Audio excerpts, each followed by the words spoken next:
A desconstrução do progresso gradual.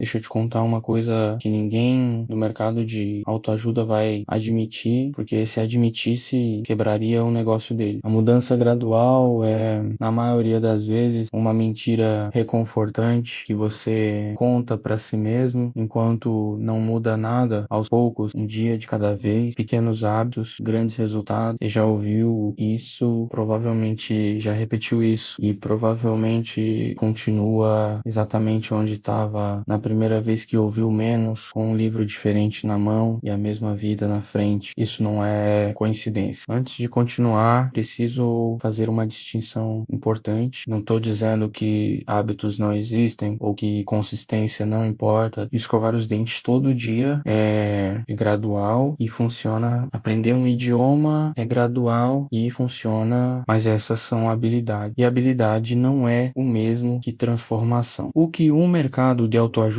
fez menos, com uma eficiência digna de estudo de caso, foi pegar a lógica dos hábitos pequenos, que funciona para habilidades, e aplicar ao mudançal de identidade, que funciona de forma completamente diferente. E esse erro de categoria gera bilhões de dólares por ano. O modelo de negócio do gradual é perfeito para quem vende. Você começa o processo, vai bem por 3 semanas, escorrega, se culpa, compra outro curso, recomeça. O ciclo é interminável. A promessa é renovável. O cliente nunca fica satisfeito o suficiente para parar de comprar menos, mas nunca fica insatisfeito o suficiente para processar o vendedor. É um negócio perfeito, mas a história, menos a história real, não o resumo bonito que cabe num carrossel, menos mostra algo diferente sobre como as coisas mudam de verdade. Em 1789, a França não acordou gradualmente republicana. Os franceses viviam sob o mesmo sistema podre havia séculos. Impostos absurdos calculados sobre quem não podia pagar. Nobreza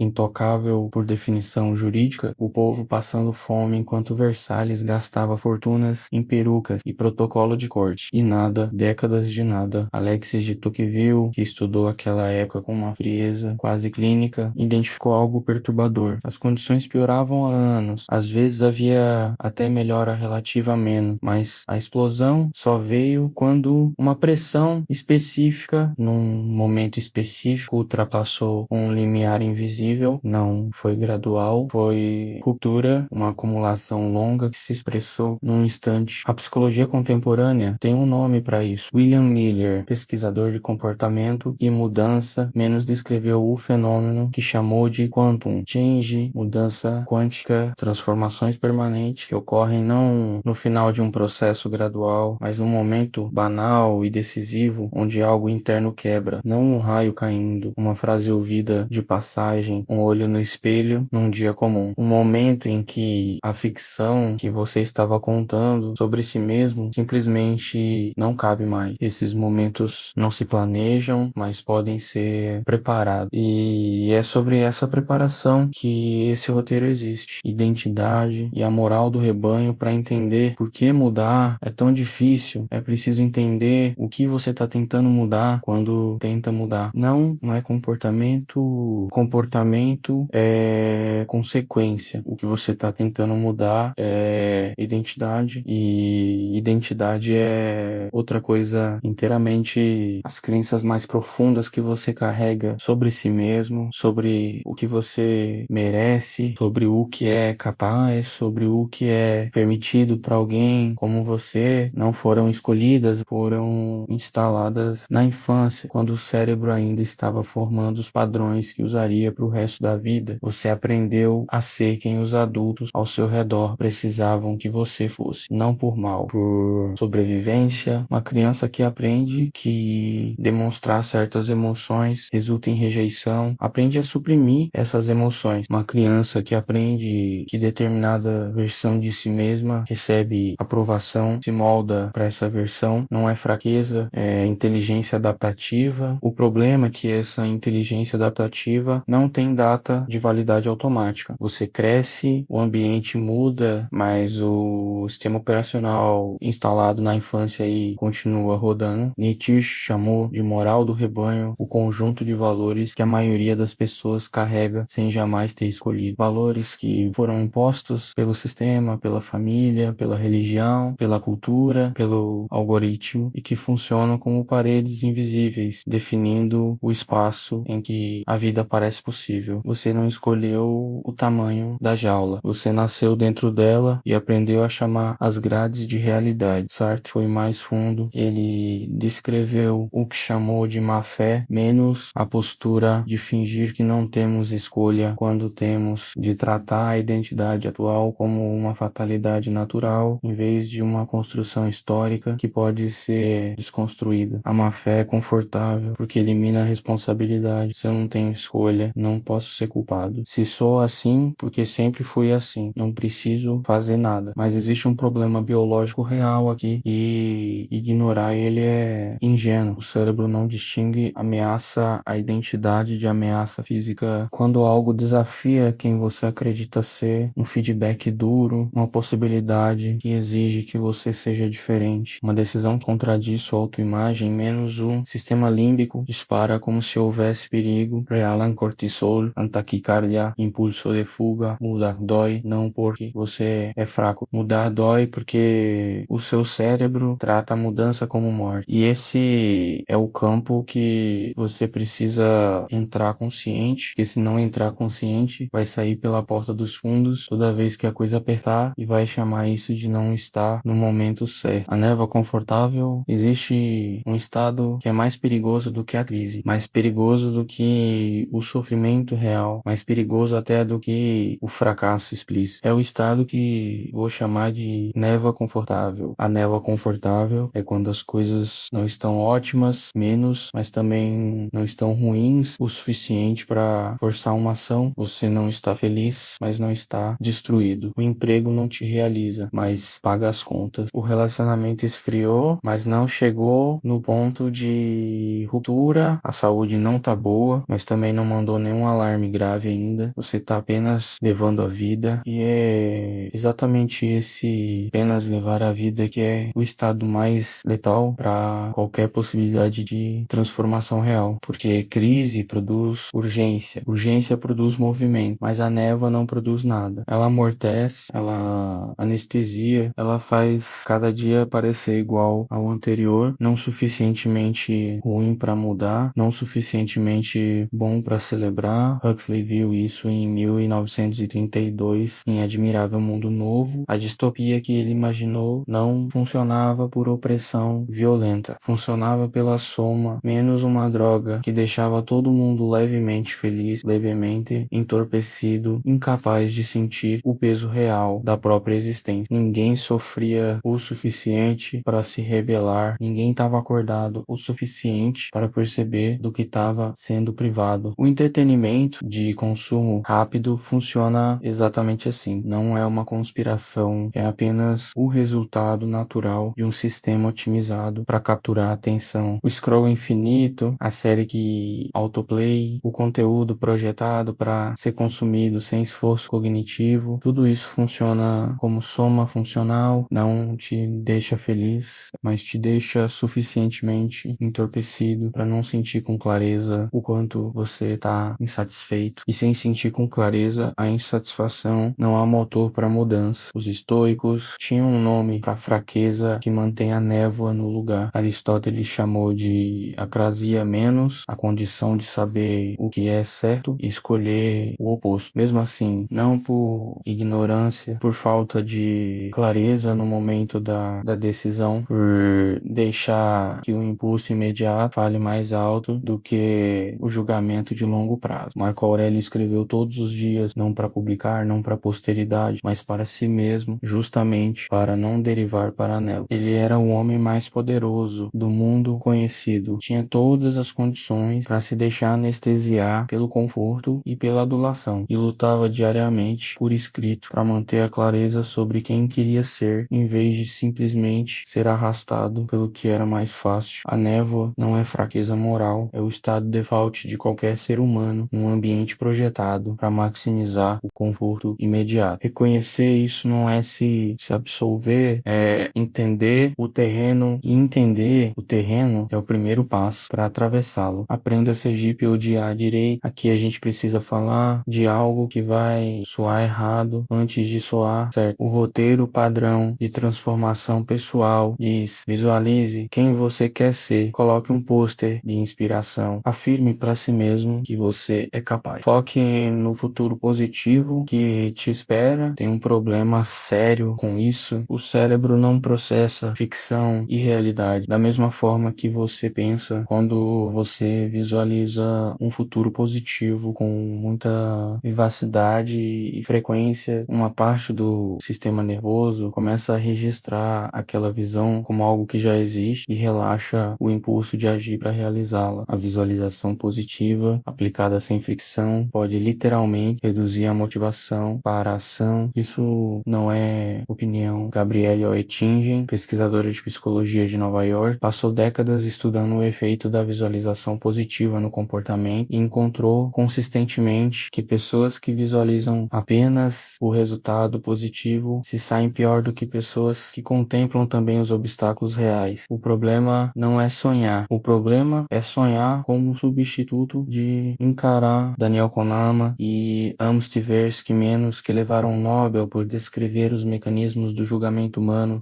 sob incerteza, menos identificaram algo que ficou conhecido como aversão à perda. Somos significativamente mais motivados a evitar uma perda do que a perseguir um ganho equivalente. A dor de perder R$ 100 é maior do que o prazer de ganhar R$ 100.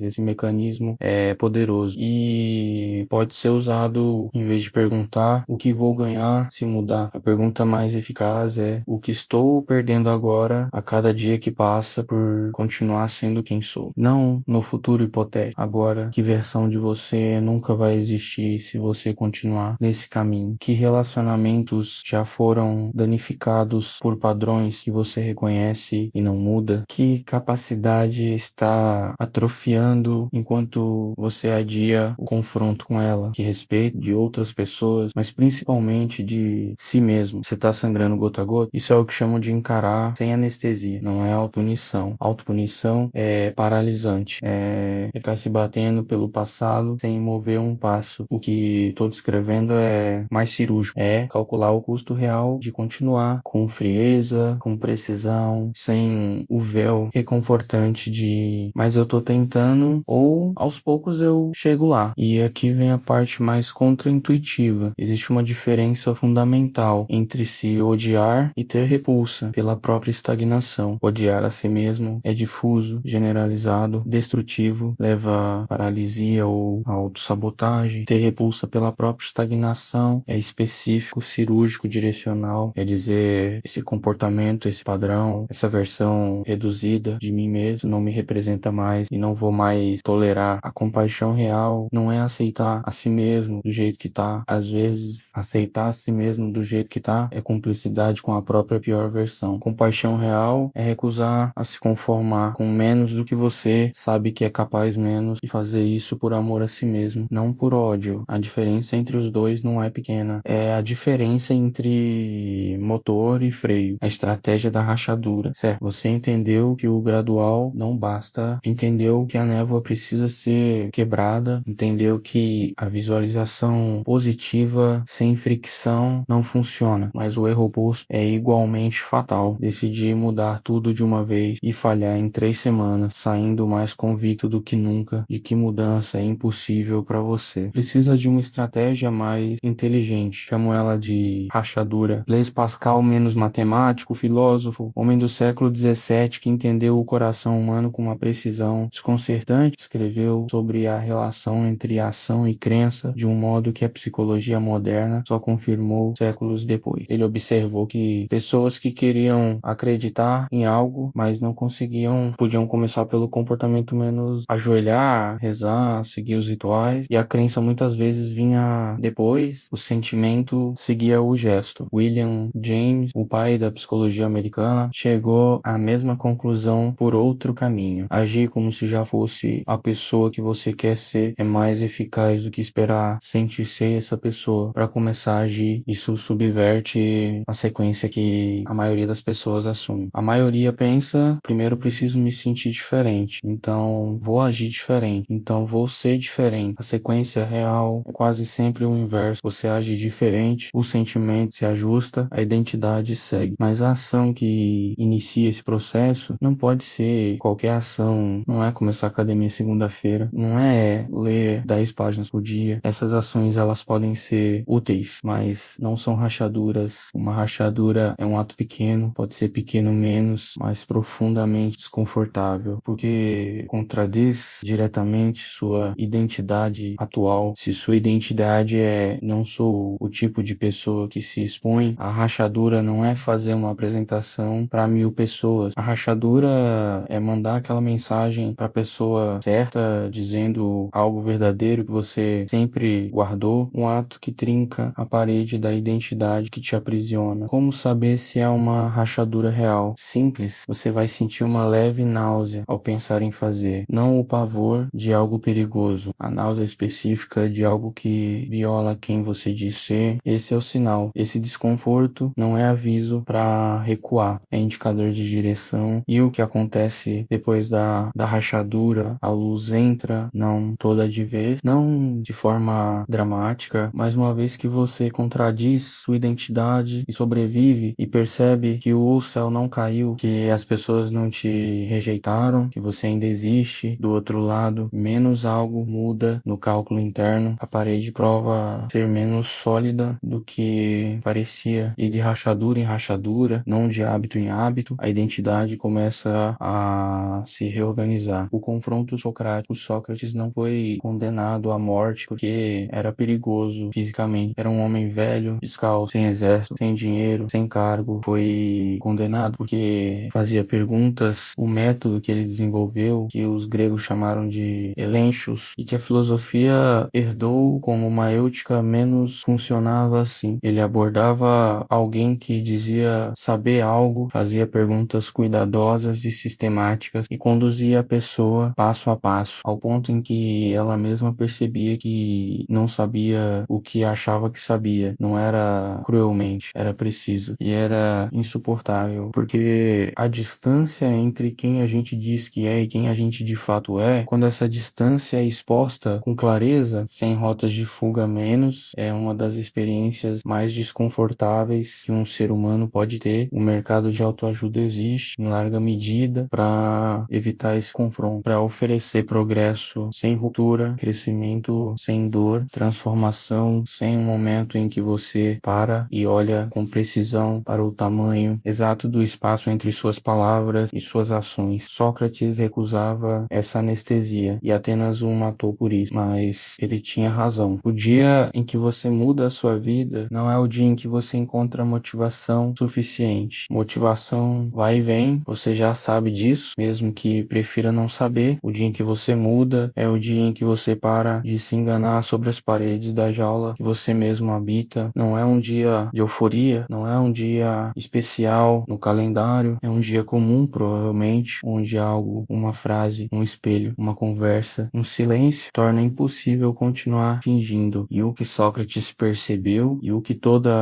a tradição filosófica que vem depois dele de alguma forma confirma é que esse momento não pode ser totalmente fabricado de fora. Você pode criar as condições, você pode remover a anestesia, você pode se expor à fricção, certo? Mas o confronto, quando vem de dentro. A névoa não some porque alguém de fora soprou, some porque você decidiu em algum momento parar de alimentá-la, parar de consumir o que entorpece, parar de repetir as histórias que justificam o imóvel, parar de confundir o mapa bonito com o território difícil. O progresso gradual existe, mas ele é consequência, não estratégia. Primeiro vem a ruptura, primeiro vem o confronto, primeiro vem a rachadura que deixa a luz entrar. O gradual vem depois, quando você já é uma pessoa diferente, operando a partir de uma identidade diferente. Aí sim os hábitos colam. Aí sim a consistência se sustenta. Não porque você tem mais força de vontade, porque você não tá mais lutando contra quem você acredita ser. O mercado não quer que você saiba disso, porque se soubesse, compraria um livro, passaria por uma ruptura real e não precisaria de mais nada deles por um bom tempo. Mas você já sabe, no fundo já sabia antes de começar a assistir isso. A única pergunta que resta é a mais antiga, a mais socrática, a mais incômoda de todas. Até quando você vai continuar fingindo que não sabia?